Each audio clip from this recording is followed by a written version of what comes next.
Bismillahirrahmanirrahim. Masih meneruskan halaman 448. Sekarang bagian Babu Fadlin Tidoris Sholah. Bab ini akan menjelaskan tentang keutamaan menunggu sholat berjamaah, menunggu waktu sholat berjamaah. Yang pertama, an Abi Hurairah radhiyallahu an. Hadis yang pertama dari Abi Hurairah radhiyallahu an, semoga Allah meridainya kepada Abi Hurairah. Anna Rasulullah sallallahu alaihi wasallam la yazalu, tidak henti-hentinya pahala ahadukum, salah satu dari kalian, fi sholatin, dalam sholat, di dalam sholatnya, madamat, selagi as-sholatu, sholat tersebut, tahbisuhu, menahannya, layamna'uhu, tidak mencegah, tidak ada yang tidak terhalang, tidak mencegah kepada serojul ayan qoliba, untuk kembali, ila ali, kepada keluarganya, ila sholata, kecuali sholat, kecuali untuk sholat, kecuali sholat. Maksudnya adalah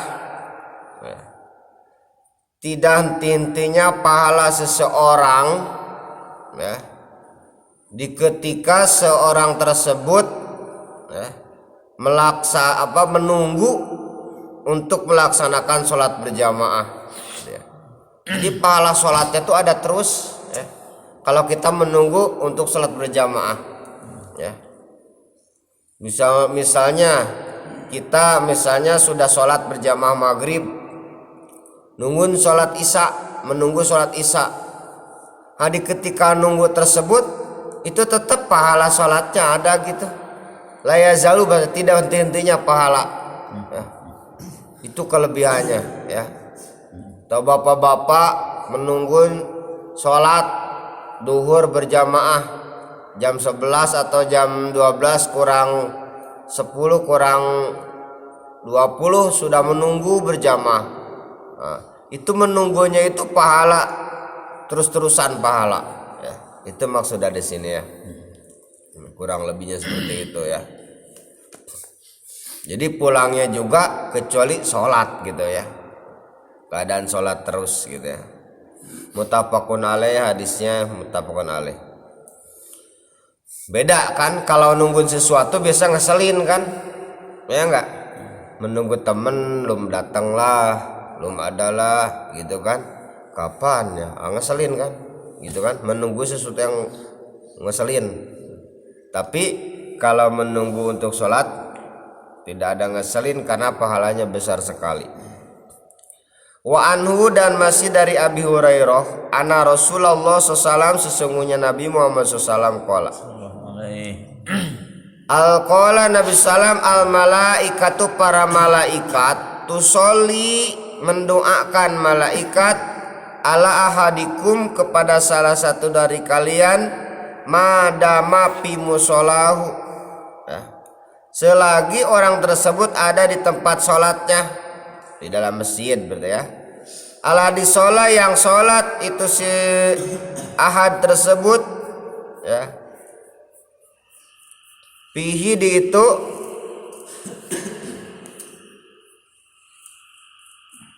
fihi karena Allah di sini, ya. Fihi dalam, fihi dituladi, malam yuhdis, selagi dia tidak berbicara, ya. Tidak berbicara, takulu, ya, berdoa malaikat, ya.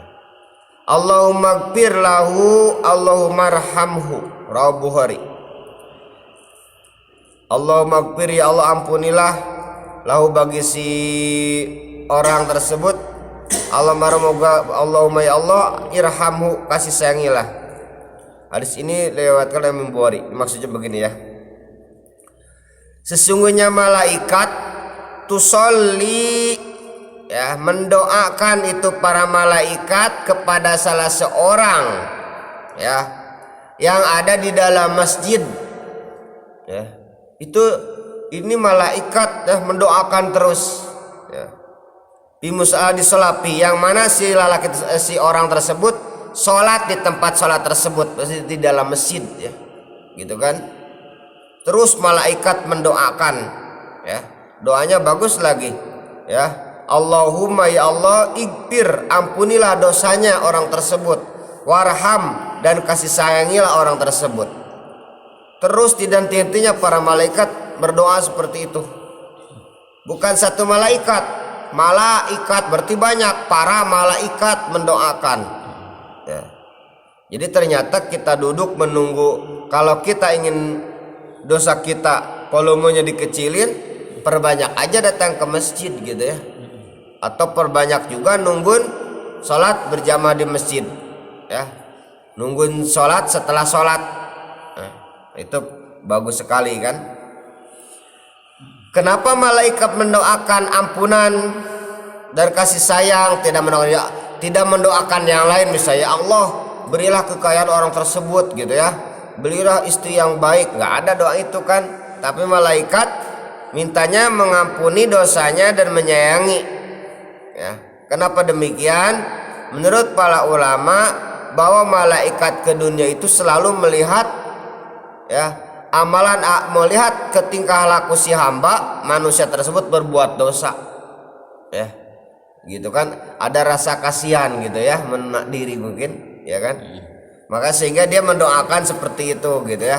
Alasannya kenapa? Hanya itulah para malaikat sebanyak itu mendoakan bagi orang-orang yang ada di dalam masjid cuma dua doanya, ya Allah ampunilah dosanya, kasih sayangilah.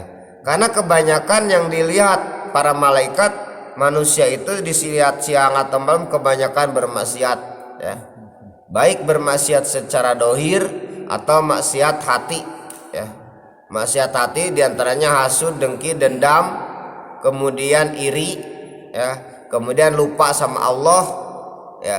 Yang jelas kita ini banyak maksiatnya daripada taatnya ya enggak? Mana maksiatnya?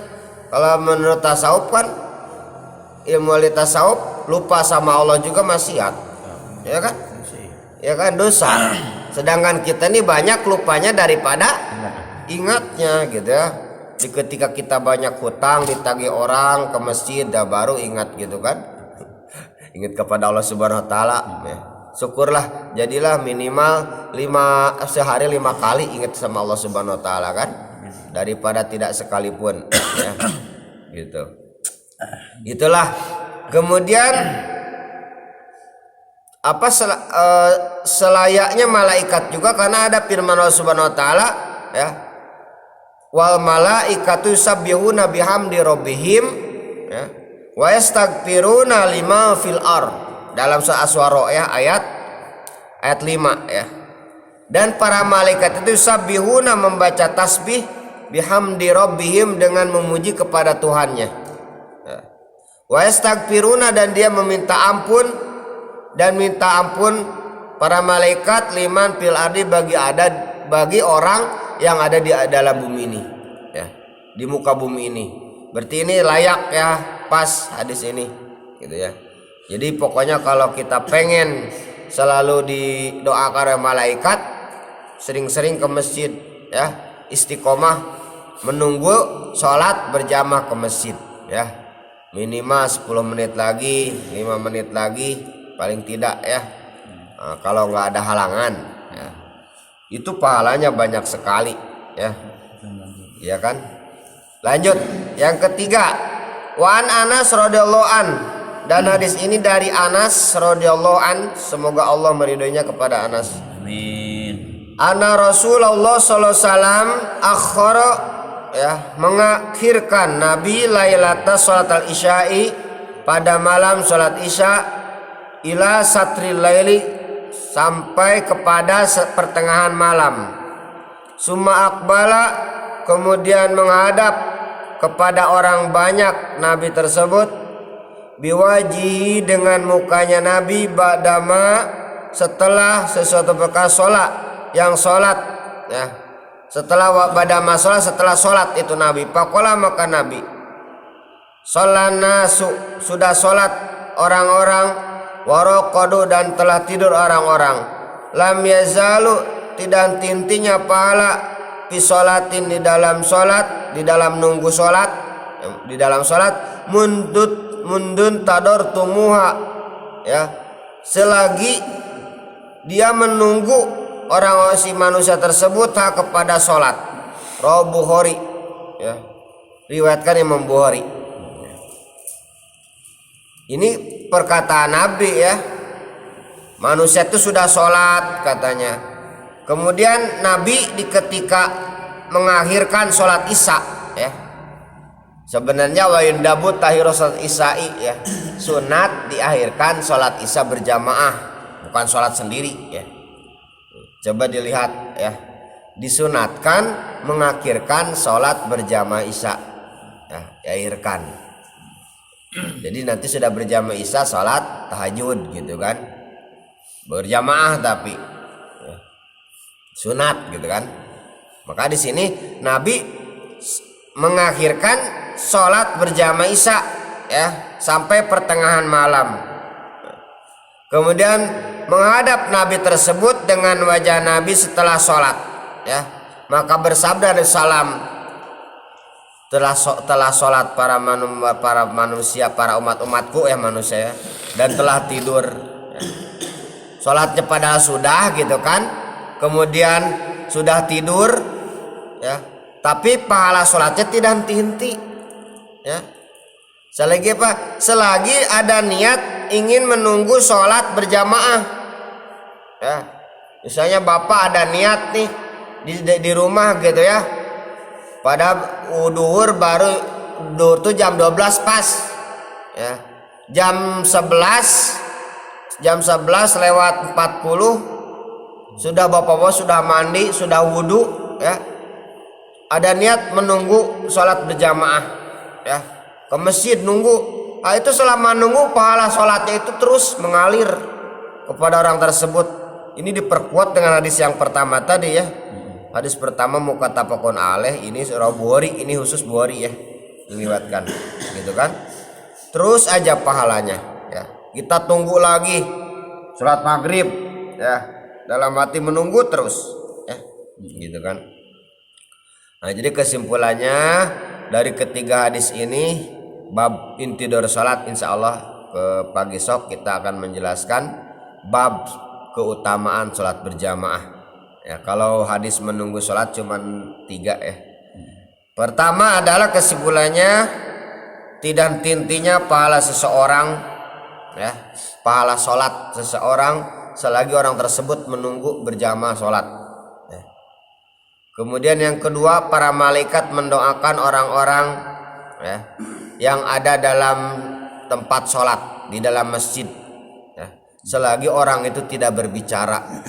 Makanya berbicara itu kurang baik kecuali yang penting-penting, ya, itu, ya. Jadi sekali lagi para malaikat mendoakan selamanya selagi orang kepada seorang hamba, selagi orang tersebut pada manusia, sekali orang tersebut ada di dalam masjid. Makanya kalau sholat Jumatan supaya kita didoakan malaikat, jangan nongkrong di luar sambil ngerokok, ya. Lebih baik masuk ke dalam masjid, baca istighfar, baca apa, supaya kita dapat doa, ya, gitu kan. Syaratnya selagi dia tidak ngobrol yang bukan-bukan.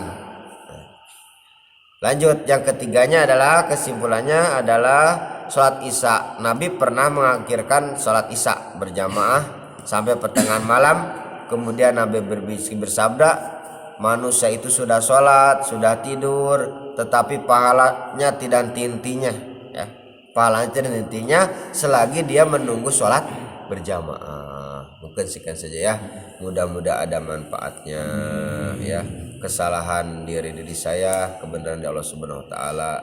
Kita tutup dulu. Subhanallah wa bihamdika asyhadu an la ilaha illa anta astaghfiruka wa atubu ilaik.